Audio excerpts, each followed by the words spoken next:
ಇಷ್ಟು ವರ್ಷ ಬದುಕಲ್ಲಿ ಇದ್ದಿದ್ದಕ್ಕೆ. ಇವ್ರಿಗೆ ಪಾರ್ಶ್ವನಾಥ್ ಸರ್ಗೆ ಇವ್ರ ತಮ್ಮ, ನನಗೆ ಸ್ವಂತ ಅಣ್ಣ. ನನಗೆ ಆಕ್ಚುಲಿ ಇವ್ರ ಬಗ್ಗೆ ಎಲ್ಲ ಮಾತಾಡ್ಬಿಟ್ಟಿದೆ ಕನ್ನಡದ್ದು. ನನಗೆ ಅಣ್ಣನ ಬಗ್ಗೆ ಒಂದೇ ಒಂದು ವಿಷಯ ಹೇಳ್ಬಿಟ್ಟು ಮುಗಿಸ್ಬಿಡ್ತಾನೆ.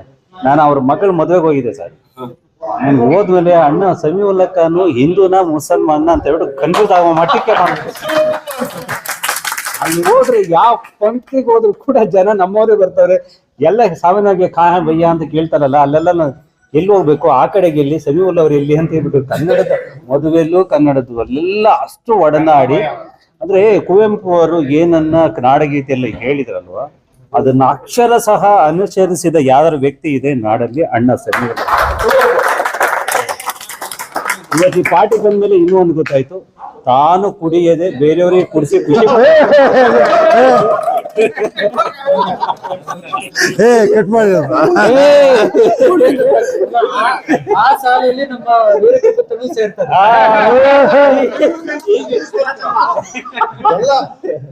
ಅಣ್ಣನಿಗೆ ರಿಟೈರ್ಡ್ ಆಗ್ತಾರೋದಕ್ಕೆ ನಮ್ಗೆ ನಿಮ್ಗೆಲ್ಲ ಬೇಜಾರಿರ್ಬೋದು, ಅಫ್ಕೋರ್ಸ್ ಇರುತ್ತೆ. ಬಟ್ ನಮಗ್ ಫುಲ್ ಖುಷಿ, ಯಾಕಂದ್ರೆ ನಾವು ಫುಲ್ ಟೈಮ್ ಬಂದ್ಬಿಡೋಣ ಅಲ್ಲಿ ಬಂದ್ಬಿಡೋಣ ಅಂತ ಹೇಳ್ಬಿಟ್ಟು. ಸ್ವಂತ ಅಣ್ಣ ಬರಲ್ಲ, ಯಾಕಂದ್ರೆ ಊರಲ್ಲಿ ಕೆಲಸಗಳು ಅದು ಇದು ಅಂತ ಹೇಳ್ಬಿಟ್ಟು ಅವ್ರಿಗೆ ಇದೆಲ್ಲ ಅಕ್ಷರ ABCD ಕೂಡ ಗೊತ್ತಿಲ್ಲ. ಬಟ್ ಅಣ್ಣನು ನಮ್ಮ ಮನಸ್ಥಿತಿಗಳು ಒಂದೇ ಆಗಿರೋದ್ರಿಂದ, ಅಣ್ಣ ಇಲ್ಲಿ ಹಿಂಗಾಗಿದೆ ಅಂದ್ರೆ ಒಬ್ಬ ಅಣ್ಣ ಸಿಕ್ಕಿದ್ರು ನನಗೆ, ಅದರಿಂದ ಸೆಕೆಂಡ್ ಇನ್ನಿಂಗ್ ಸೂಪರ್ ಆಗಿರುತ್ತೆ. ಆಲ್ ದಿ ಬೆಸ್ಟ್ ಅಣ್ಣ. Very good. Second innings very super.